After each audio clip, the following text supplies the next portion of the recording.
আল্লাহ রাব্বুল আলামিন বলেন, ইন্নাল্লাহা লা ইয়াগফিরু আন ইউশরাকা বিহি ওয়া ইয়াগফিরু মা দুনা যালিকা লিমান ইয়াশা ওয়া মান ইউশরিক বিল্লাহি ফাকাদ দাল্লা দালালান বাঈদা।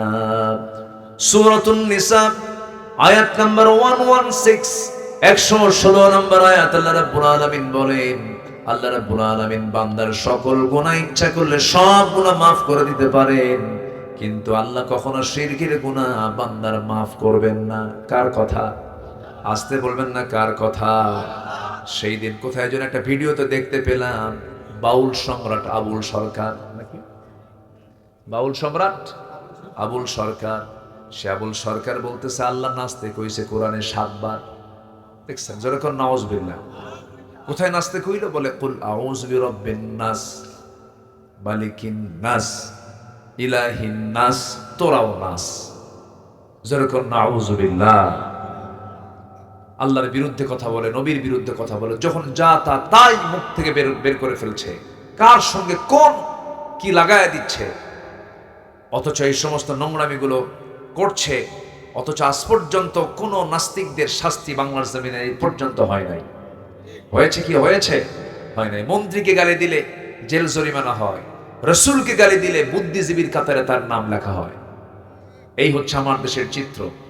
আমরা আগামীর বাংলাদেশকে দেখতে চাই এমন বাংলাদেশ, যে বাংলাদেশের পার্লামেন্টে সবার আগে আল্লাহ, রাসূল, ইসলাম, কোরআন কিনে যারা কটূক্তি করবে তাদেরকে ফাঁসির মঞ্চে ঝুলিয়ে মারা হবে, এমন আইন পাস করতে হবে সামনের সংসদে। রাজি আছেন কারা কারা? হাত উঁচু করে দেখান মুসলমান।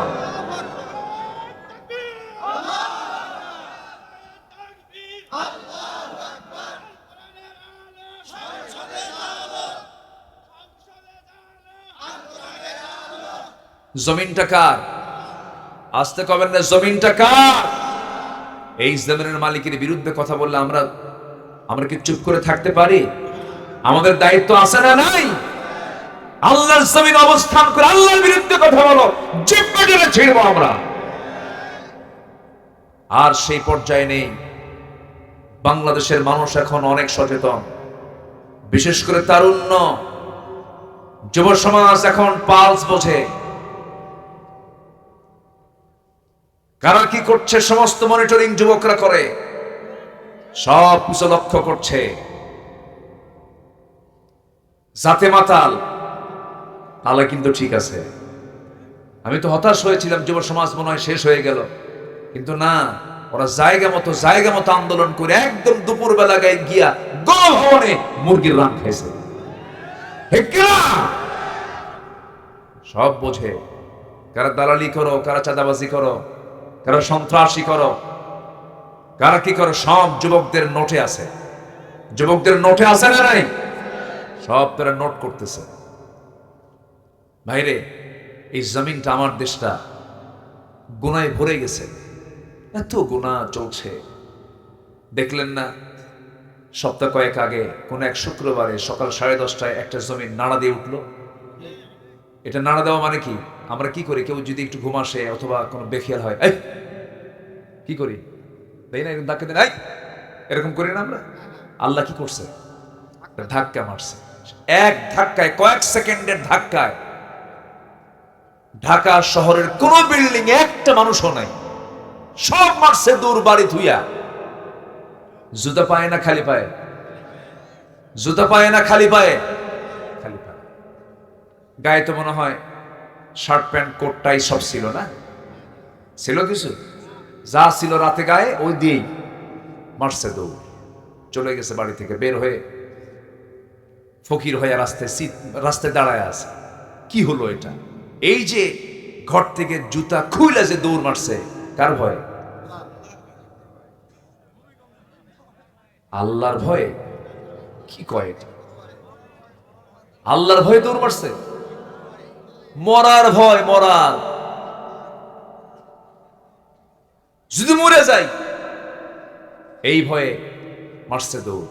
আল্লাহর ভয়ে যদি বের হতো, এটা এই সময় বের হতো না, ফজরের সময় বের হতো। কোন সময় বের হতো? আর ফজরও যদি বের হতো, আল্লাহ হয়তো বা এই ভূমিকম্প দিতেনই না। কি কথা কি বোঝা গেল? কথা ক্লিয়ার? ভূমিকম্প কখন হয়? এই কি কথা কি বুঝতেছেন? কেউ যদি বেখিয়াল হয় তো মনে দেয় কি করো, সতর্ক। এই ভূমিকম্পের মালিক কে? একদিন কি ভূমিকম্প হবে না? আরো আরো বড় ধাক্কা হবে না? এমন ধাক্কা হবে সূর্য সংকুচিত হয়ে যাবে। এই আয়াতগুলো আমাকে খুব কাঁদায়, খুব টেনশন করি আমি যখন এগুলো পড়ি না, আমপারার এই সূরাগুলো, আমার রাসূল খুব কাঁদতেন এগুলো পড়তে পড়তে, কেঁদে ফেলতেন। ওই আয়াতগুলো কত ভয়ঙ্কর! ইদাশ শামসু কুওয়ারাত ওয়া ইদান নুজুমু কাদারাত ইদাস সামাউ ফাতারাত ওয়া ইদাল কাওয়াকিবু তাসারাত ইযা যুলজিলাতিল আরদু জিলজালাহা ওয়া আখরাজাতিল আরদু আথকালাহা وقال الإنسان ما لها জমিন প্রকম্পিত হবে, জমিন কম্পমান হবে, নড়ে যাবে, জমিন তার ভিতরের সবকিছু উদ্গীরণ করে দেবে। এই যে প্রশান্তের নাম আমরা শুনেছি, প্রশান্ত মহাসাগরের নিচে আল্লাহ পাক আগুন রেখে দিয়েছেন চুলার মতো করে।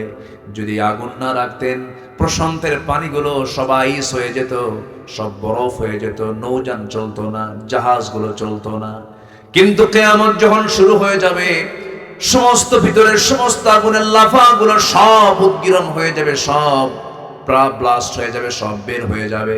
সেই সময় মানুষ এই কঠিন দৃশ্যগুলো দেখে বলবে ওয়াকালাল ইনসানু মা লাহা, এত কিছু করলাম সব তো মাটির সঙ্গে মিশে গেল, সব তো ধ্বংস হয়ে গেল, কিছুই থাকবে না, শুধু থাকবেন যিনি, তিনি আমার চিল্লায় বলুন কে? কুল্লু মান আলাইহা ফান ওয়া ইয়াবকা ওয়াজহু রাব্বিকা যুল জালালি ওয়াল ইকরাম। জোরে বলুন ফাবিআইয়ি আলা'i রাব্বিকুমা তুকাযযিবান। ঠিক থাকবেন কে বলেন? আমরা যে জমিনে থাকি, এই জমিন কিন্তু শান্ত নয়, চরম চঞ্চল, চরম অস্থির এই জমিন। এই জমিনের নিচে এক অবিরাম রহস্যময় টেকটনিক গতির খেলা চলছে। এই টেকটনিক প্লেটগুলো একে অপরের সঙ্গে যখন সংঘর্ষ করে অথবা সরে গিয়ে জমে থাকার শক্তি হঠাৎ সৃষ্টি হয়ে যায়, হঠাৎ একটা শক্তিশালী শকওয়েভ সৃষ্টি হয়, পুরা জমিনকে কাঁপিয়ে তোলে। আল্লাহ রাব্বুল আলামিন এই কম্পমানটা যদি কয়েক সেকেন্ড না করে, যদি সেই দিন যদি শুক্রবারে পৃথিবী ধ্বংস হবে, শুক্রবারে সেই দিন যদি মাঝে মাঝে চিন্তা করে এই বিষয়গুলো 11 সেকেন্ড না হয়ে যদি সেটাকে আরো 50 সেকেন্ড বাড়ায় যদি 1 মিনিট হতো, আগামী 100 বছরেও ঢাকা এই চিত্র ফিরে আসতে পারত না। ক্ষমতা কার? আসতে বলবেন না, ক্ষমতা কার? এই জমিন যেন না কাঁপে, এই জমিন যেন না নড়াচড়া করে আল্লাহ রাব্বুল আলামিন সেই জন্য পৃথিবীর বিভিন্ন জায়গায়, জমিনের বিভিন্ন জায়গায় আল্লাহ রাব্বুল আলামিন মাঝে মাঝে তিনি পাহাড় সৃষ্টি করে দিয়েছেন। রাজশাহীর মানুষ বুঝবে না, পাবনার মানুষ বুঝবে না, সিরাজগঞ্জ বুঝবে না, রংপুর দিনাজপুর বুঝবে না, কারণ এলাকায় পাহাড় নাই, সমতল বেশি। কিন্তু আপনি যখন পাহাড়ি এলাকায় চলে যাবেন, সিলেট যাবেন, আপনি যখন চলে যাবেন চিটাগাং এর দিকে যাবেন, ঘন ঘন পাহাড় কে দিয়েছেন বলেন? আল্লাহ দিয়েছেন। কেন দিয়েছেন? ওয়ালকা ফিল আরদি রাওয়াসিয়া আন তামিদা বিকুম ওয়া আনহারাম ওয়া সুবুলান লাআল্লাকুম তাহতাদুন। জোরে বলুন আল্লাহু আকবার। সূরাতুন নাহল আয়াত নাম্বার 15 আল্লাহ রাব্বুল আলামিন বলেন, তিনি জমিনে স্থাপন করেছেন সুদৃঢ় পর্বতমালা, যাতে তোমাদের নিয়ে জমিন যেন হেলে না যায়, নড়াচড়া না করে। ঘরের চালের টিন যেমন আটকানোর জন্য পেরেক দিয়ে আটকাতে হয়, আল্লাহ রাব্বুল আলামিন এই জমিনটাকে নড়াচড়া বন্ধ করার জন্য ঘন ঘন পাহাড় দিয়েছেন। সেই পাহাড়গুলো দেখতে আমরা যা বাহ্যিক থেকে দেখি, যে পাহাড়টা বাইরে থেকে যতটুকু দেখি, এটা হলো 10%, তার ফাউন্ডেশন হলো 90%, 90%। যেরকম সুবহানাল্লাহ। পাহাড়টা যা দেখি এটা হলো 10 ভাগ, আর বাকি 90 ভাগই হচ্ছে এর নিচের ফাউন্ডেশন। কেউ তো সুবহানাল্লাহ বললেন না। আপনার বাড়ি 10 তলা, নিচে ফাউন্ডেশন দিয়েছেন কি 90 ভাগ বেশি? না, বিল্ডিংটাই বেশি করেছেন আর ফাউন্ডেশন দিয়েছেন এই তো একটা গুতা বানলেই সব শেষ হয়ে যাবে, একদম বাঁকা সিট হয়ে পড়ে থাকবে। কিন্তু আল্লাহর ফাউন্ডেশন দেখেন, পাহাড়গুলোকে নিচে রেখেছেন 90 ভাগ আর উপরে রেখেছেন মাত্র 10 ভাগ। আল্লাহ ফাউন্ডেশন কত মজবুত, পৃথিবীকে যেন নড়াচড়া না করে পৃথিবীকে শান্ত রাখার জন্য। সুবহানাল্লাহ বলা যাবে না ভাই? কে করে দিয়েছেন? কে করে দিয়েছেন? এই জন্য আমরা সবাইকে ভুলে গেলেও কাকে ভুলবো না? বলেন কাকে ভুলবো না? আল্লাহকে বলা যাবে না। চোখটা দিয়েছেন কে? কি সুন্দর চোখ বানায় দিয়েছেন। ক্যামেরার চোখ আছে না? এই ক্যামেরার চোখ নাই, না থাকলে আমারে দেখে, দেখতেছে, দেখেন না হুজুর কোন ভুলটা করে, দেখতেছে এভাবে। এরাও খালি ক্যামেরা খালি দেখতেছে, হুজুর ভুল যেটাই করবে ওটাই ফরওয়ার্ডে দিয়ে দেবো, হুজুরের কাণ্ড দেখো। ঠিক হলো এটা, ঠিক ঠিক না তো যেটা ভুল হবে এটা তো আচ্ছা সারাক্ষণ দেখছে।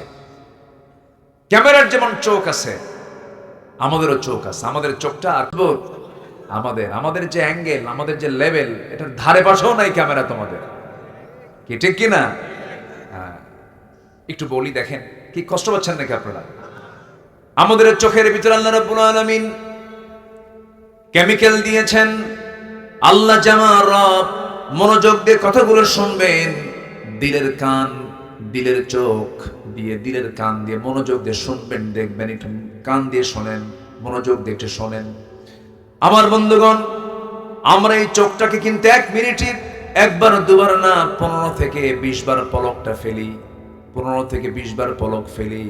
এই পলক শুধু পড়েই না, প্রতিটা বার পড়ার সময় চোখ থেকে পানি নির্গত হয়, পানি বের হয়। সেই পানিটা সারাদিন 24 ঘন্টায় সে পানির পরিমাণ হলো 1 মিলিলিটার। সুবহানাল্লাহ বলা যাবে না? 1 মিলিলিটার চোখের পানি বের হয়। ওয়াইফারের মতো চোখের পলক কাজ করে, ধুলাবালি ঢোকা মাত্রই সেটাকে আউট করে দেয়। আবার চোখের পানি আল্লাহ রাব্বুল আলামিন লবণ করে দিয়েছেন। কেন? লবণ আছে যেখানে জীবাণু নাই, সেখানে জীবাণুনাশক হলো লবণ। সমুদ্রের পানিকে মিঠা করেছেন না লবণ করেছেন? লবণ করেছেন। নদীর পানি মিঠা করেছেন কেন? নদীর পানি বান্দার প্রয়োজন লাগবে, নদীর পানি দিয়ে সেচ হবে, নদীর পানি দিয়ে গাছগাছালি হবে, এই জন্য নদীর পানিকে মিঠা করেছেন। আবার নদী নালা খাল বিল দিয়ে সমস্ত পচা আবর্জনাগুলো সব গড়ে গড়ে গিয়ে সমুদ্রে পড়বে। আল্লাহ রাব্বুল আলামিন সমুদ্রের পানিকে দূষণমুক্ত করার জন্য, সমস্ত দূষিতগুলোকে হজম করার জন্য, জীবাণুমুক্ত করার জন্য 7টা সমুদ্রের সমস্ত পানিগুলোকে মহান রাব্বুল আলামিন লবণ করে দিয়েছেন। আবার ওই লবণ পানি যখন তুলতে হয়, পানি চক্র আকারে যখন লবণ পানিগুলো তুলতে হয়, সেই পানিগুলো লবণ না তুলে মিঠা তোলেন। লাউ নাশাউ জাআলনাহু উজাজান ফালাউলা তাশকুরুন। ওই বঙ্গোপসাগরের পানি রাজশাহীতে আসে না? বৃষ্টিতে আসে না? আসে না? আসে না? বঙ্গোপসাগরের লবণ পানি আসে না? মিঠা পানি আসে। মিঠা পানি পুঠিয়ের ওই অমক কৃষকের সলিমুদ্দিন 4 শতক ধুলাই মলিন জমিনটাকে আল্লাহ পাক সজীব করে দেন, ভেজায় দেন, সিক্ত করে দেন। মিঠা পানির লবণ পানি, মিঠা পানি ফিল্টারিং করলেন কে? আসতে বলবেন না কে? আমি খাই মিঠা পানি, আবার চোখের মধ্যে দিলেন কি পানি? লবণ পানি। এটাকে লবণ করে দিলেন কে? আমরা তো এগুলো ভাবি না। আল্লাহ রাব্বুল আলামিন এই চোখের পানি যদি লবণ না করে মিঠা করতেন, সবার চোখ কানা হয়ে যেত। 800 কোটি মানুষ যদি কানা হতো, দুনিয়া চলতো? চলতো দুনিয়া? চোখের সহজে অসুখ হয় না, চোখের সহজে রোগ হয় না। চোখের সমস্যা হয় সাধারণত 50 বছরের পরে গিয়ে, 40 বছরের পরে গিয়ে চোখের সমস্যা হতে পারে। কিন্তু চোখটাকে আল্লাহ রাব্বুল আলামিন ফ্রেশ রেখে দিয়েছেন। এই চোখের মধ্যে আল্লাহ রাব্বুল আলামিন লাইসোজাইম নামের এক প্রাকৃতিক অ্যান্টিবায়োটিক দিয়েছেন, যা চোখকে ব্যাকটেরিয়ার আক্রমণ থেকে রক্ষা করে। মানুষ যখন কান্দে চোখ থেকে পানি বের হয়, আল্লাহর ভয়ে যখন দিল কাঁপে তখন চোখ থেকে পানি বের হয়। এই অশ্রু আবার চোখের বাইরের অংশে পুষ্টি অক্সিজেন সরবরাহ করে, কারণ কর্নিয়াতে রক্তনালী থাকে না, তাই চোখের জল চোখকে রক্ষা করে শুকিয়ে যাওয়া, ক্ষয়, ব্যাকটেরিয়ার আক্রমণ থেকে। সুবহানাল্লাহ বলা যাবে না? যেরকম সুবহানাল্লাহ। আমাদের 2 চোখে আছে 27 কোটি 40 লাখ ফটো রিসেপ্টর। 27 কোটি 40 লাখ ফটো রিসেপ্টর নামক শ্রমিক আমাদের চোখে নিয়মিত কাজ করে যাচ্ছে 24 ঘন্টা। যেরকম সুবহানাল্লাহ। প্রত্যেক ব্যক্তির 2 চোখে এই কাজটা করে যাচ্ছে। আমার বন্ধুগণ, এই ক্যামেরা কয়টা রং ধারণ করবে? আর আমার আপনার চোখে মহান রব্বুল আলামিন 1 কোটি রং চেনার ক্ষমতা দিয়েছেন। 1 কোটি। সুবহানাল্লাহ। কে দিয়েছেন? এই চোখের দৃষ্টি সীমা পাই 200 ডিগ্রি পর্যন্ত বিস্তৃত। 200 ডিগ্রি। কত ডিগ্রি? তোমারটা কয় ডিগ্রি? নাই তো। আমার বন্ধুগণ, আল্লাহ রাব্বুল আলামিন মানুষের চোখের মধ্যে প্রায় 576 মেগাপিক্সেল দিয়েছেন। 576 মেগাপিক্সেল আছে ক্যামেরা। সম্ভব? সম্ভব না। সুবহানাল্লাহ বলা যাবে না ভাই? কে দিয়েছেন? এখন আল্লাহ বান্দাকে প্রশ্ন করছেন, আলাম নাজআল লাহু আইনাইনি ওয়া লিসানান ওয়া শাফাতাইনি ওয়া হাদাইনাহুন নাজদাইন। জোরে বলুন আল্লাহু আকবার। বান্দা টানা টানা টানা চক্ষু দিলাম, সুন্দর দুটো ঠোঁট দিলাম, সুন্দর একটা জিহ্বা দিলাম, জিহ্বার ভিতরে জিহ্বার চতুর্দিকে ভিজা করে দিলাম। মুখের মধ্যে লালা দিয়েছেন কে? লালাটার স্বাদ কেমন? লালা কি লবণ, মিঠা না তিতা? কি পাইনশা? কে যেন পাইনশা কইল? হ্যাঁ, কোনো স্বাদ নাই। এটা কে করে দিয়েছেন? তাহলে চোখেরটা কি লবণ, আর জিহ্বারটা কি পাইনশা, আর কানেরটা কি? কানে ময়লা আছে না? কানের ময়লা কি বলেন? কানের ময়লাকে কি বলে লেখায়? খোল। গরু খায়। এই ময়লা সেই ময়লা নয়, এই ময়লা কাজের ময়লা। এই ময়লাকে আল্লাহ রাব্বুল আলামিন তিতা করে দিয়েছেন। যদি মিষ্টি করে দিতেন, তিতা এটা কিন্তু স্বাদ, কিন্তু তিতা। খান নাই তো বুঝবেন কি? আমিও খাই নাই, কিন্তু আমি জানি যে এটা তিতা। এই তিতা কেন করেছেন? তাহলে চোখেরটা লবণ, মুখেরটা হলো পাইনসা, স্বাদ ছাড়া। কানেরটা হলো তিক্ত করে দিয়েছেন কেন? আপনি রাতের বেলা ঘুমিয়ে পড়বেন, ঘুমানোর সঙ্গে সঙ্গে আপনার তো কোনো সেন্স নাই। যদি আপনার কানের ময়লাটা, যদি এয়ারক্সটা যদি সুইট হতো, মিষ্টি হতো, সমস্ত পিঁপড়া জমা হতো কোথায় গিয়ে বলেন? কানে। কান সাফ করবেন না ঘুম পারবেন?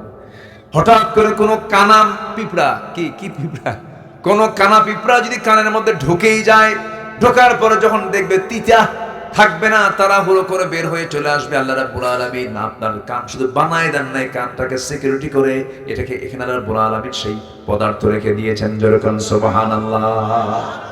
কে? কার অবদান? কার অবদান? আল্লাহর অবদান। আল্লাহ কান দিলেন, সিকিউরিট করলেন, চোখ দিলেন, নিরাপত্তা দিলেন, জিহ্বা দিলেন, স্বাদ দিয়ে দিলেন।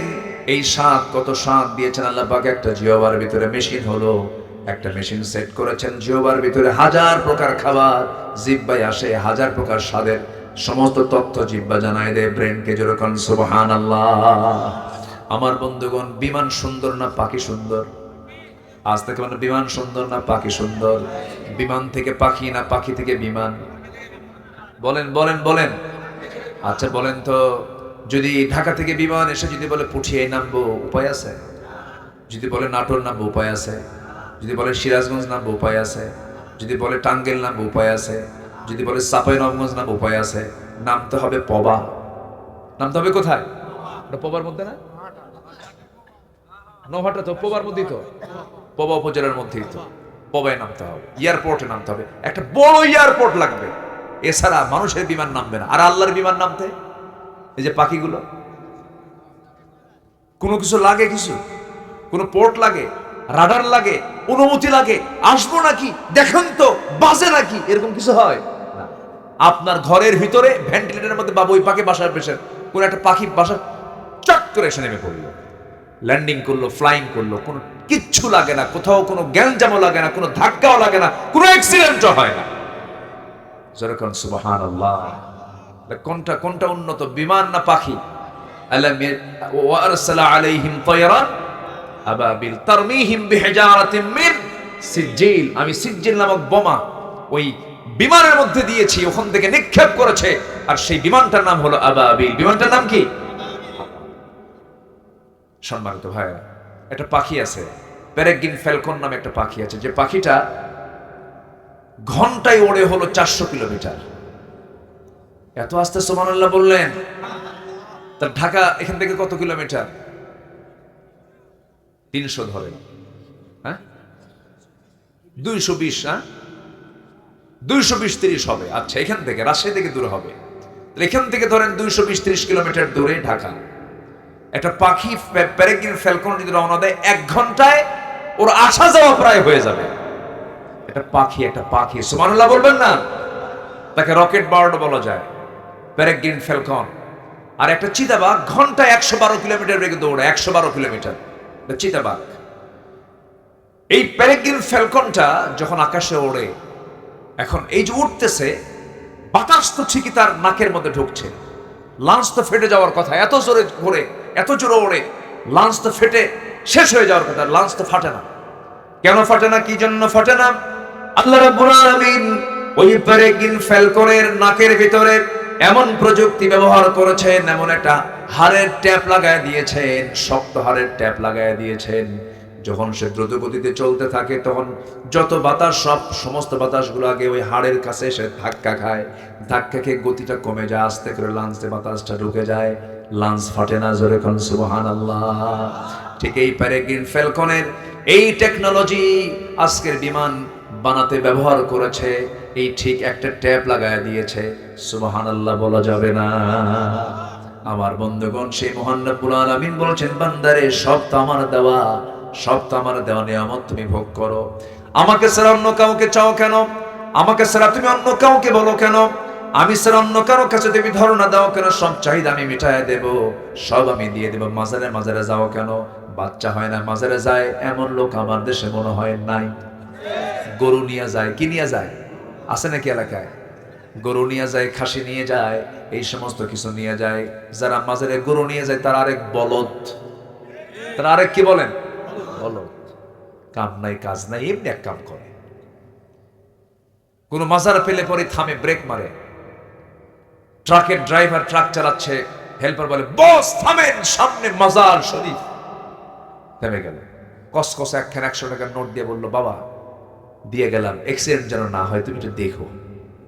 যেরকম নাউজুবিল্লাহ। আচ্ছা, কবরে যে শুয়ে আছে, ও কি বিপদে না নিরাপদে আছে? কন্ত এটা কি বিপদের জায়গা না? কন্ত সে তো নিজেই বিপদে আছে, আপনাকে কি উদ্ধার করবে? আমাকে বাঁচাবেন কে? আসতে কবেন না, আমাকে বাঁচাবেন কে? বহুদিন আগে আমি গাবতলীতে, ঢাকা গাবতলীতে আমি যাচ্ছি, কোন একটা প্রোগ্রামে যাচ্ছি, তো এরকম সালার চট পড়ে, মাথার চুলগুলো উস্কো খুস্কো, মাথার চুল কাটে না, জট পাকতে পাকতে মহাজট, ওর মধ্যে উকুন থাকতে থাকতে উকুন পর্যন্ত বিরক্ত, মোষও বড়, দাড়িও বড়, বগলের চুলও বড়, নিচের দিকে আর গেল, অসামাজিক, গোটা গায়ে পাঠার মতো গন্ধ। আছে না নাই বলেন তো? আছে না নাই? এরকম এরকম পাগল কিছু আছে না? এই যে ট্রেন স্টেশনে পাবেন, বিভিন্ন জায়গায় কিছু কিছু আছে এগুলো। তো হেঁটে হেঁটে যাচ্ছে, ছালার চট পড়ে, পিছে কিছু কিছু লোক তাকে ফলো করছে আর বলছে, বাবা, ও বাবা, বিয়ের বয়স এত বছর, বাচ্চা কাচ্চা হয় না, বাবা দেখো তো আমার কপালে বাচ্চা আছে কিনা, এরকম করে বারবার বলতেছে, পিছে পিছে যাচ্ছে। বাবা তো কোনো কথা বলে না, বাবা মানে মোষ দিয়ে ঠোঁট। একদিন বললাম, এক ট্রাকের ড্রাইভারকে ডাক দিয়ে বললাম, ওই ট্রাকের হোটেল আছে না কিছু, রাতের বেলা আমরাও তো বসি ওগুলোতে, মানে রাতের বেলা আমরা তো নিশি কুটুম, বোঝেন নাই? রাতে আমরা জেগে জেগে থাকি, পুলিশ থাকে আর আমরা থাকি, আর শিয়াল থাকে মাঝে মাঝে। রাত্রেবেলা এভাবে ঘোরাঘুরি হয়তো, অশেষে চলে যায়, সারা রাত, ফজর পর আবার ঘুমাতে হয়। তো এক ট্রাকের ড্রাইভারকে বললাম, ভাই তোমার এই ট্রাকের পিছনে ছেঁড়া জুতা রাখার রহস্য কি? হুজুর, বদনজর থেকে বাঁচার জন্য। বদনজর থেকে বাঁচার জন্য কি জুতা? ছেঁড়া জুতা না সূরা নাস? বলেন কি কি বলেন? বদনজর থেকে বাঁচার জন্য কোন সূরা বলেন? সূরা ফালাক, সূরা নাস। সব বদনজর থেকে আল্লাহ পাক হেফাজত করবেন, এটা কার ওয়াদা? আর ও কি ঝুলা রাখছে? হ্যাঁ, ছেঁড়া জুতা। এটা এটা কি হলো বলেন তো? শিরিক হলো। বিসমিল্লাহ গলত। আচ্ছা, বিসমিল্লাহর কোনো গলত আছে? এটা কি হলো বলেন তো? শিরিক হলো। বাবা লক্ষ্মী সোনা, লক্ষ্মী কাদের দেবতার নাম? অন্য ধর্মের, এটা কি বলা যাবে? কথার কি কি হলো? কথার কি হয়ে গেল? শিরিক হলো। এইভাবে অনেক বহু শিরক আমাদের মুখ থেকে অবলীলায় বের হয়ে যায়। আমরা শিরক থেকে আমরা বাঁচবো। আল্লাহর আইন ছাড়া অন্য কোনো আইন মানলে এটা কি হবে? শিরিক হবে। আল্লাহ পাক আমাদেরকে আল্লাহর আইন মেনে, সে আল্লাহর আইন যারা প্রতিষ্ঠা করতে চায় সেই দলের শামিল হওয়ার তৌফিক দান করুন। ইসলামে অবশ্যই সমর্থন আছে না নাই বলেন তো? সমর্থন আছে না নাই বলেন তো? আছে। সম্মানিত ভাইয়েরা, আপনি একটা চোরকে চেয়ারে বসায় দিলেন, চেয়ারম্যানের চেয়ারে চোরকে বসালেন। চোর চেয়ারম্যানের চেয়ারে বসে জন্মের চুরি করলো, মানে গম চোর, তেল চোর, রাস্তার টাকা চোর, সব চুরি করে শেষ করলো। আপনি যে সমর্থন দিলেন, আপনার আমল নামায় তো সওয়াব হবে না? হ্যাঁ, বরঞ্চ সওয়াবের অংশ না পাপের অংশ? আর ভালো কাজ করে সওয়াবের অংশ পাবেন। তাহলে এটা কি দিনের কাজ না? বলেন, এটা কি দিনের কাজ কিনা বলেন? আপনি এটাকে দিনের কাজ মনে করেন না কেন? আপনি কেন রাজনীতিকে পৃথক করতে চাচ্ছেন?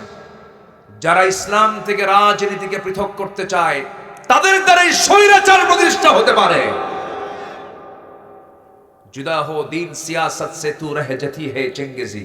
আল্লামা ইকবাল বলেছেন, যখন দিন থেকে ইসলামকে, কেবল দিন থেকে যখন রাষ্ট্রকে যখন সরিয়ে দেওয়া হয়, সেই জায়গায় চেঙ্গিস খানের স্বৈরাচারী শাসন সেখানে কায়েম হয়ে যায়। এটা মাথায় রাখতে হবে। আমরা শিরকের কাছে যাব না, জোরে বলি ইনশাআল্লাহ। নাম্বার 2 হলো আল্লাহর প্রতি ঈমান আনা এবং তার উপরে দৃঢ় থাকা। ঈমান আনা সহজ, কিন্তু ঈমান টিকে রাখা কঠিন। আল্লাহ রাব্বুল আলামিন এর জন্য বলছেন, আমি তাকেই জান্নাত দেব, শুধু ঈমান আনলে হবে না।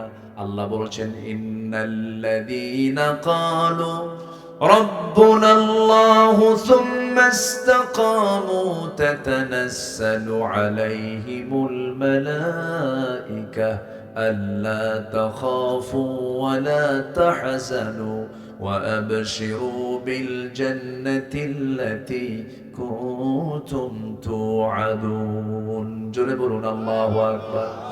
হামিম সিজদা আয়াত নাম্বার 30। আল্লাহ রাব্বুল আলামিন বলেন, যারা ঈমান এনে, যারা বলল আমার রব আল্লাহ, এর উপরে টিকে থাকলো, আল্লাহ রাব্বুল আলামিন বলছেন ওই সমস্ত বান্দার জন্য আমি আল্লাহ জান্নাতের সংবাদ দিয়েছি। জোরে কোন সুবহানাল্লাহ। ঈমান আনা সহজ, টিকে থাকা। আসিয়া ঈমান এনেছেন, টিকে থেকেছেন, শহীদ হয়েছেন, কিন্তু স্বামীর সামনে, দুনিয়ার কারোর সামনে মাথা নত করেন নাই। আসিয়া কি শহীদ হন নাই? জীবন দেন নাই উনি? তার কি সম্মান কম ছিল নাকি? একজন দেশের প্রধানমন্ত্রী, একজন দেশের রাষ্ট্রপতির বউ, বলুন তো, একটা প্রশ্ন করব, বলুন তো, চেয়ারম্যান বড় না চেয়ারম্যানের বউ বড়?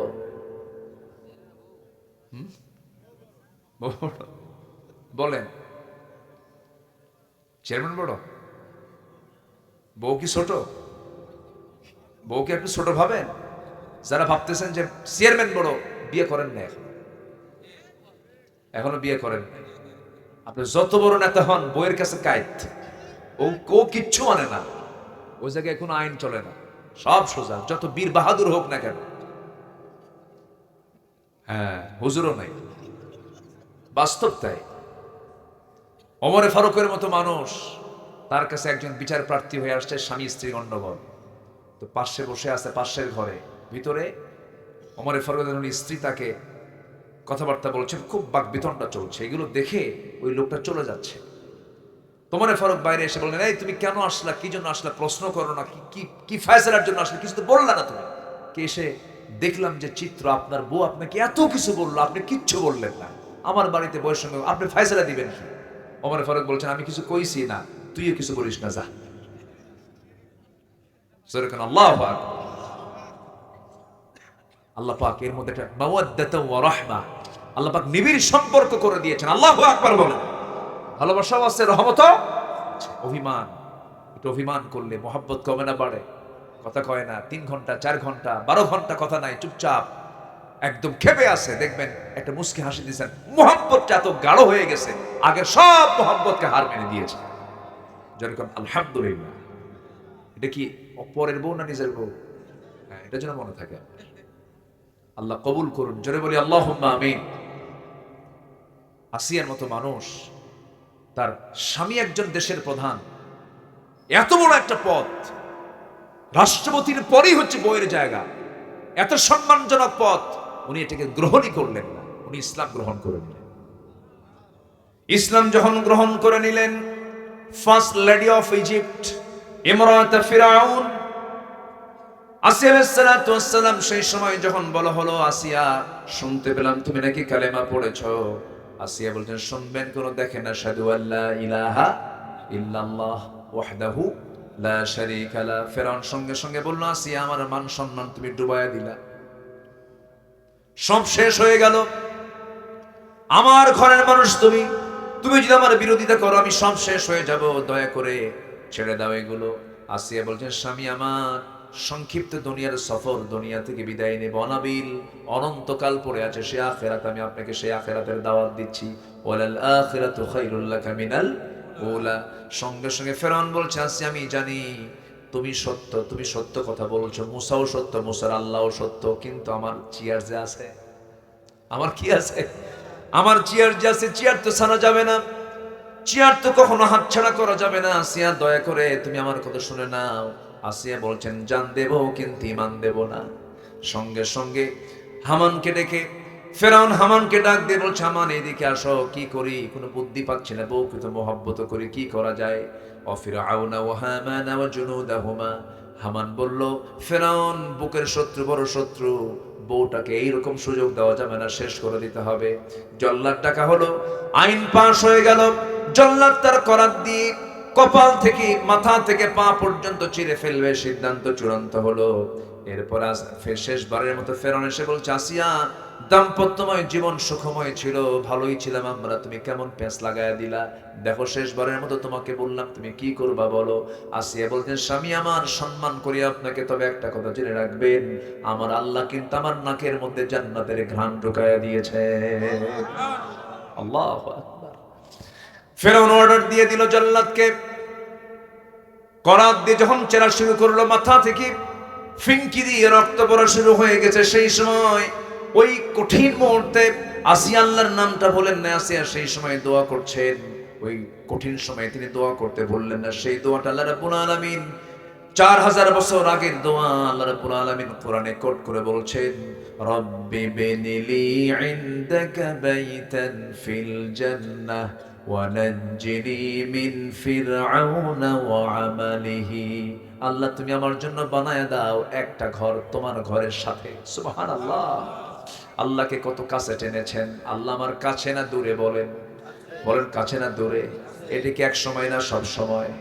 আসতে কবে না, এক সময় না সব সময়। এই যে জীবিত আছে এই সময় তিনি কাছে, মরার পরেও কাছে, কিন্তু মরার পরেও পৃথিবীর কেউ কাছে নাকি? কিন্তু আমার কাছে সব সময় যিনি, তিনি আমার কে? তিনি আমার আল্লাহ। আসিয়া তো কাছে টানলেন, আল্লাহকে বলছেন, আল্লাহ তুমি আমার জন্য বানায় দাও একটা মাত্র ঘর, কিন্তু সেই ঘরটা হওয়া চাই তোমার ঘরের দেওয়ালের সাথেই একটা ছোট্ট ঘর দিয়ে দিও। আর তুমি আমাকে ফেরাউন থেকে, ফেরাউন অপকর্ম থেকে তুমি আল্লাহ আমাকে বাঁচাইয়া দিও। আমি দুনিয়া থেকে বিদায় নিচ্ছি। বিদায় দিলেন আসিয়া, আর দুনিয়াবাসীকে জানান দিয়ে দিল, দুনিয়ার মানুষগুলো তোমরা জেনে রেখেও, ইমানকে টিকে রাখার জন্য জীবনটা এমন করে হাসি মুখে দিয়ে দিতে হয়। যেরকম সুবহানাল্লাহ। আমার ভাইয়েরা, আমার বন্ধুগণ, অনেক কথা আছে এখনো। আল্লাহর হক হলো 10টা, 2টা বলে ফেললাম। ইমান এনেছি, ইমান নিয়ে টিকে থাকবো আমরা। মনে থাকবে তো সবার? ইমান টিকে থাকবে, টিকে রাখার দরকার আছে না নাই বলেন? ইমান কখনো বিক্রি করে দেওয়া যাবে না। মাত্র একটা বিড়ির প্যাকেটের কাছে ইমান বেচে দেয়, আছে কি না? প্যাকেট পাইছে, ইমান বেচে শেষ। যারা আমানতদারিতে নাই তার ইমান আছে? যারা আমানতদারিতে নাই, লা ঈমান লিমান লা আমানাতা লাহ ওয়াল্লাযিনা হুম লিআমানাতিহিম ওয়া আহদিহিম রাউন। যারা আমানতদারিতে নাই তার ঈমান নাই, আর ঈমানদার যারা হবে তার আমানতদারিতা হবে। আপনি যাকে সমর্থন দিচ্ছেন এটা একটা আমানত না? আস্তে করে, এটা আমানত কিনা বলেন? এই আমানতের খেয়ানত করা যাবে? যা খেয়ানত করছি আমরা আর করব না। সামনে আমার আমানতটাকে সঠিক জায়গায় প্রয়োগ করব। জোরে বলে ইনশাআল্লাহ। তাহলে এখন বলেন, এই সমর্থন আমানত এটা কি ইসলামের মধ্যে আছে না নাই? উত্তর দিছে কি দেই নাই?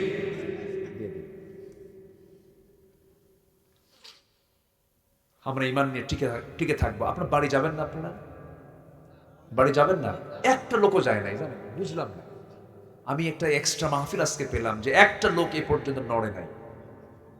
বলি আলহামদুলিল্লাহ। ফজর পড়বেন তো সবাই? এখান থেকে ফজর পড়া যাবে, এটা তো জানাজা সহ হবে, এটা কি আর সম্ভব? আচ্ছা, সবাই কি ফজর পড়বেন? বাড়িতে পড়বেন তো না মসজিদে পড়বেন? মসজিদ। জোরে বলি ইনশাআল্লাহ। আচ্ছা বলুন তো, কোন ওয়াক্তে সবচেয়ে কম মুসল্লি আমার দেশের মসজিদে পাওয়া যায়? আর আমার দেশে কোন ওয়াক্তে মানুষ বাড়িতে বেশি থাকে? ফজরই তো।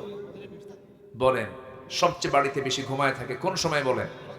ফজরে। তাহলে ফজরেই বাড়িতে মানুষ বেশি থাকে, ফজরেই সবচেয়ে কম মুসল্লি মসজিদে পাওয়া যায়। তার লক্ষণ খুব ভালো না? আলহামদুলিল্লাহ নাকি? কি করবেন আপনারা? আপনার গ্রামকে নামাজি বানান, নামাজের গ্রাম বানায় দাও। যেদিন দেখবেন আপনার গ্রামটা জোহর আসর মাগরিব এশার চাইতে ফজরের মুসল্লি দিয়ে মসজিদ ভরে গেছে, আল্লাহর কসম করে বলে গেলাম আমি আব্দুল্লাহ আমিন, আপনার গ্রামে কোনো মাদক, নেশা, চোর, এরপরে সুদখোর পরিবেশ আপনার গ্রাম থেকে আর একটাও থাকবে না, সব চলে যাবে। আল্লাহ পাক এই গ্রামকে নামাজের গ্রাম বানায় দেন। জোরে বলি আল্লাহুম্মা আমিন। তাহলে ঈমান এনেছি, আমরা ঈমানটাকে টিকে রাখবো। জোরে বলি ইনশাআল্লাহ। নাম্বার 3 হচ্ছে আল্লাহর হক হলো আল্লাহকে ভয় করা। কাকে ভয় করা? দুনিয়ার কোনো প্রশাসন না, আল্লাহর ভয়। আল্লাহর ভয়, হাক্কা তুকাতিহি ওয়া লা তামুতুন্না ইল্লা ওয়া আনতুম মুসলিমুন। নাম্বার 4 হলো আল্লাহর বিচার ফয়সালা মেনে নেওয়া। কার বিচার ফয়সালা মেনে নেওয়া? ইনিল হুকমু ইল্লা লিল্লাহ, হুকুম হবে একমাত্র কার? নাম্বার 5 হলো সালাত কায়েম। কি কায়েম বলেন? সালাত। সালাত কার হক বলেন? সালাত কার হক? যাকাত কার হক? বান্দার হকে তো আসি নাই এখন, একটু পরে আসবো। যাকাত কার হক? ওয়াফি আমওয়ালিহিম হাক্কুল লিসাইলি ওয়াল মাহরুম। আচ্ছা, নাম্বার 6 হলো হজ করা। কার হক? ওয়া আতিমুল হাজ্জা ওয়াল উমরাতা লিল্লাহ। তোমরা হজ করো, উমরা করো, কার জন্য? আল্লাহর জন্য। আর যাকাত দেবে কার হক? সাইল ওয়াল মাহরুম, অসহায় মিসকিন 8টা খাত আছে তাদের জন্য। আচ্ছা, রোজা রাখো, এটা কার হক বলেন? কার হক বলেন? as-sawmu li wa ana ajzi bihi ay ujza bihi। রোজা আমার জন্য, রোজার পুরস্কার আমি আল্লাহ নিজে দিয়ে দেব। সুবহানাল্লাহ বলেন। নাম্বার 8, অনেক লম্বা লম্বা কথা ছিল, তওবা করা। তওবা করা কার কাছে? এটা আল্লাহর হক। বান্দা আমার কাছে তওবা করবে, আমি তাকে মাফ করে দেব। সবাই তওবা করতে রাজি আছেন তো ইনশাআল্লাহ? নাম্বার 9 হলো সমস্ত কিছুর উপর আল্লাহকে ভালোবাসা। সকল কিছুর উপরে কাকে ভালোবাসা বলেন? আল্লাহকে ভালোবাসা। এটা যদি হয়, সে পাবে ইমানের মজা। ইমানের মজা সেই পাবে যে সকল কিছুর চাইতে আল্লাহকে বেশি ভালোবাসে। সালাতুম মান কুন্না ফীহি ওয়াজাদা হালাওয়াতুল ঈমান আই ইয়াকুনা আল্লাহু ওয়া রাসূলুহু আহাব্বা ইলাইহি মিম্মা সিওয়াহুমা। আল্লাহু আকবার। সকল কিছুর চাইতে আল্লাহকে বেশি মহব্বত করা। নাম্বার 10 সর্বশেষ হলো দোয়া করা সর্ব অবস্থায়। কার কাছে? আসতে হলো না, কার কাছে? আমরা দোয়ায় কৃপণ হব, আল্লাহ মাফেও কৃপণ হবেন। আমরা বেশি বেশি দোয়া করবো, আল্লাহ আমাকে বেশি বেশি করে মাফ করে দিবেন। আমরা আল্লাহর কাছে মাফ চাবো। জোরে বলি ইনশাআল্লাহ। আল্লাহ রাব্বুল আলামিন বলেন, وقال ربكم ادعوني استجب لكم ان الذين يستكبرون عن عبادتي سيدخلون جهنم داخرين। সূরা মুমিন। আল্লাহ রাব্বুল আলামিন বলেন, বান্দারে তুই আমার কাছে ডাক, আমি তোর ডাক অবশ্যই সাড়া দেব। আস্তাজিব লাকুম বা ইস্তিফআল থেকে এসেছে, অবশ্যই তোকে তোর ডাকে আমি সাড়া দেব। তুই আমার দিকে 1 হাত আগায় আসবে, আমি তোর দিকে 10 হাত আগায় আসবো। তুই হেঁটে হেঁটে আসবি, আমি তোর দিকে দৌড়ায় যাব। আমি তোর জন্য মাফ করার জন্য আমি 7 আকাশ থেকে প্রত্যেক রাত্রে প্রথম আকাশে চলে আসি। আমার প্রথম আকাশে এসে বলি, কে আছে আমার কাছে মাফ চাবে? আলা মিন মুস্তাগফিরিন ফাগফির লাহ। কোন ক্ষমা প্রার্থী আছে আমার কাছে ক্ষমা চাবে, আমি তাকে ক্ষমা করে দেব। এই জন্য চোখের পানি যদি ফেলতেই হয় এক জায়গায় ফেলবো, সেটা হলো কার কাছে? কার কাছে? কার কাছে? আল্লাহর কাছে আমরা চোখের পানি ফেলবো। আমার চোখের পানির মূল্য একমাত্র দিতে পারেন পৃথিবীতে একজনই, আমার রব। কে? আরো জন, আমার রব কে? আল্লাহ আমাকে আমার চোখের মূল্য দিবেন, চোখের পানির মূল্য দিবেন। এখন আসেন হচ্ছে বান্দার হক, হাক্কুল ইবাদ। নুরু, ওয়াজ কি শেষ না শুরু? কত সময় লেগে যায় মাঝামাঝি না? হ্যাঁ, এখন বান্দার হকে আসছে, কেবল অনেক সময় লেগে যায়। আল্লাহু আকবার। চিন্তা করতেছি যে আপনাদের কষ্ট হচ্ছে কিনা। আবার মায়েরা আছে নাকি আপনাদের? সেই আজকের সেই তানোরের সেই সন্তানটা, শিশু সাজিদ, সেখান থেকে সুস্থ অবস্থায় তাকে তুলে নিয়ে হসপিটালে নেওয়ার পর সে ইন্তেকাল করেছে। আবার জানেন নাকি আপনারা? এটা নিউজ কিন্তু আমি দেখি, আবার ওয়াজও করি। উদ্ধারটা হয়েছে সন্ধ্যা পর্যন্ত জানা আছে। আমি পরে শুনলাম লেটেস্ট নিউজ এরকম যে, আমি সর্বশেষ যেটা জেনেছি 10টার দিকের ঘটনা, সন্তানটাকে বাঁচানো যায়নি। আল্লাহ তাআলা সব পারেন। দেখেন কত ঘন্টা পর হলো? 32 ঘন্টা পর তানোরের সেই ছোট্ট বাচ্চা শিশু সাজিদ, সে মানে জীবিত অবস্থায় সেখান থেকে তাকে উদ্ধার করা হয়েছে। আলহামদুলিল্লাহ, আল্লাহু আকবার। ক্ষমতা কার? পরে চিকিৎসায় শুনলাম হসপিটালে ইন্তেকাল করেছে। আল্লাহ তুমি পরিবারকে, সন্তত পরিবারকে ধৈর্য ধরার তৌফিক দিয়ে দাও। সম্মানিত ভাইরা, আল্লাহ কি না পারেন? আল্লাহ সব পারেন। আল্লাহ অসম্ভবকে সম্ভব করতে পারেন কিনা বলেন? পারেন। বান্দার হক 6টা। 1 নম্বর হচ্ছে আল্লাহর পরে বাপ মার হক। বলেন তো এটা কি ওয়াজ কি ছোটখাটো? অনেক লম্বা কথা। বাপ মাকে ভাত দেয় না এমন লোক তো মনে হয় তানোরে অথবা পুঠিয়াতে নাই মনে হয়। আছে আছে আছে, বাপ মা ভাতই পায় না। আছে এদিকে R15 হুন্ডা নিয়ে ঘোরে ওই বদমাইশ নেতাদের পিছনে। আছে কিনা বলেন? আছে কিনা? নেতার পিছনে কর্মী হইয়া সারাদিন ঘোরে, বাপ মাকে ভাত দেয় না। আছে না? আছে। এই সমস্ত সন্তানগুলো জান্নাতি না জাহান্নামী? জাহান্নামী। যে সন্তান বাবার চোখের পানি ফেলতে বাধ্য করে, কষ্টের চোখের পানি, ওই সন্তান জান্নাত পাবে না। এই পৃথিবীতে গ্রিন সিগন্যাল পেতে হবে বাপ মা, তাহলে আল্লাহ পাক তাকে জান্নাত দিয়ে দিবেন। আল্লাহু আকবার বলেন। এজন্য বাপ মার দিকে আমরা খেয়াল করব, সবার আগে না সবার পরে। ইয়াসআলুনাকা মাযা ইউনফিকুন কুল মা আনফাকতুম মিন খাইরিন ফালিল ওয়ালিদাইনি ওয়াল আকরাবিন। 1 নাম্বার খরচের খাত হলো আব্বা আম্মার জন্য। আল্লাহু আকবার বলেন। নাম্বার 2 হলো অধিকার আদায় করা, আমানত রক্ষা করা। যেমন কিছুক্ষণ আগে বললাম, আপনি কাউকে সমর্থন দিচ্ছেন, এটা আমানত। বলেন তো এটা একটা গুরুত্বপূর্ণ হক কিনা বলেন? দুজন লোক দাঁড়ালো আপনার সামনে, আপনি তাকে রায় দিবেন। একজন আল্লাহওয়ালা ভালো মানুষ, আমানতদার মানুষ, খুব ভালো মানুষ, আর একজন চোর ডাকাত বাটপার। আপনি খারাপ লোকটাকে দিলেন। আপনি বলুন তো, আপনি ওই লোকের হক কি নষ্ট করলেন না? আপনি তো হক নষ্ট করে ফেললেন। এটার জন্য জবাব দিতে হবে। আল্লাহ রাব্বুল আলামিন বলেন, ইন্নাল্লাহা ইয়া'মুরুকুম আন তু'আদ্দুল আমানাতি ইলা আহলিহা। সূরা নিসার 58 নম্বর আয়াত মুখস্থ রাখবেন। সূরা নিসার 58, এটা হচ্ছে কাকে আপনি আমানত দিবেন, আপনি কাকে সমর্থন দিবেন তার আয়াত হচ্ছে সূরা নিসার কত নাম্বার? 58 নম্বর আয়াত। এটা কোড রাখবেন, যদি কেউ প্রশ্ন করে আপনি উত্তর দিয়ে দিবেন। নাম্বার 3, গীবত, গোপনীয়তা চর্চা এবং অপবাদ থেকে বিরত থাকা। এগুলো বান্দার হক নষ্ট হয়ে যায়। ওয়ালা তাজাসসু ওয়ালা ইয়াগতাব বা'দুকুম বা'দা। নাম্বার 4 হলো অপরের সম্পদ অন্যায়ভাবে গ্রাস করা। পুকুর দখল আছে না? পুকুর দখল আছে নাকি? পুকুর দখল, বাড়ি দখল, জায়গা দখল, ফ্ল্যাট দখল, ব্যবসা দখল, দোকান দখল আছে না নাই? দখল বা যেগুলো হক নষ্ট, বান্দার হক, আল্লাহ পাক তাকে জাহান্নামকে ফরজ করে দিয়া, জাহান্নামকে জরুরি করে দিয়ে জান্নাতটাকে তার জন্য বাজেয়াপ্ত করে দিবেন আল্লাহ পাক। নাম্বার 6 হলো ন্যায় বিচার এবং সমতা প্রতিষ্ঠা করে, এটা বান্দার হক। এই 6টা বিষয় আমরা হক আদায় করার চেষ্টা করব। আল্লাহ পাক সেই তৌফিক সবাইকে দান করুন। সবাই বসুন। আমি 6 মিনিট সময় এক্সটেন্ড হয়ে গেছে, 12টা 6 বাজে। চূড়ান্ত সময় তো 12টা। আমরা এটাকে এক্সেস করতে চাচ্ছি না। সব দিকে আমরা খেয়াল করব। যে যেখানে আছেন সেইভাবেই থাকুন। আমরা আস্তে আস্তে দোয়ার দিকে যাব। তার আগ দিয়ে আজকের যে মাহফিলটা, এটা হচ্ছে একটা মাদ্রাসার মাহফিল। ভাইজানের কথাটা আমার খুব ভালো লেগেছে। কিছু কথা উনি বলেছেন যে আপনার সন্তানকে তো ডাক্তার বলতে ইসলাম মানা করেনি, কিন্তু সে হাফেজ ডাক্তার হোক, সে ইঞ্জিনিয়ার হবে, সে হাফেজ ইঞ্জিনিয়ার হোক। তাহলে রডের বদলে বাঁশ দেবেন। কি? রডের বদলে বাঁশ দেবেন। আমাদের দেশে ইঞ্জিনিয়ার অভাব নাই, কিন্তু চোর। আমার দেশের ডাক্তার অভাব নাই, কিন্তু কসাই। বলেন তো, কোন কুকুরের সিজার লাগে? কোন ছাগলের সিজার লাগে? আমার দাদি নানি তাদের সিজার লাগছে, আর এখন হসপিটালে নিলেই কি লাগে? ঠিক আছে না? ঠিক আছে কিনা? আচ্ছা, সিজার কি তার জন্য বাঁচা না মরা? ওই মহিলাকে বাঁচলো না মূলত বলল যে ইনজেকশন, যে অ্যানেস্থেসিয়া গুলো করা হয়, যে ইনজেকশন গুলো দেওয়া হয়, যা করা হয়, ওর লাইফই শেষ।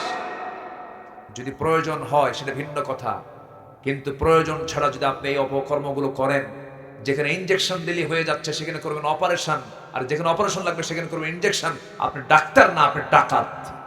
কিন্তু এগুলো হতো না। কেন হতো না? যদি হাফেজ ডাক্তার হতো, হাফেজ ইঞ্জিনিয়ার হতো, হাফেজ জজ হতো, তাহলে বিচার আল্লামা সাইদিকে ফাঁসির রায় না দিয়া বেকসুর খালাস দিয়ে দিত। ঠিক কিনা? কিন্তু হাফেজ না, সে যে এলেম নাই, সে তো বোঝে না। আসুন, সন্তানকে আগে আলেম বানান। সন্তানের আগে বেস, আগে ভিত্তিটা আগে ইসলাম দিয়ে গড়ে তোলেন। ক্লাস 5 এর মধ্যে সে অনেক কিছু বুঝে ফেলবে। এই সময়টুকু আপনি ইসলাম দিয়ে তাকে সাজায় নেন, দেখবেন সব তার ইসলাম হয়ে যাবে, বলি ইনশাআল্লাহ। সেই মাদ্রাসা এখানে আল দারুল কোরআন, না দারুল কোরআন, কোরআনের দরজা। এই দরজার জন্য আপনারা কে কি দিবেন একটু শেষ সময় এসে আমি একটু চাচ্ছি। কেউ কি আছেন এখানে 1 লক্ষ টাকা দেওয়ার মতো কেউ আছেন? বেশি বলে ফেললাম?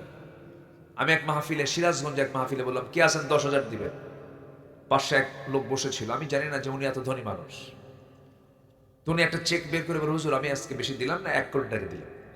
তওবা করছে, আল্লাহ জীবনে আর কোনোদিন 1000 কব না, লাখ দিয়ে শুরু করব, তারপরে যা দেয় দিই।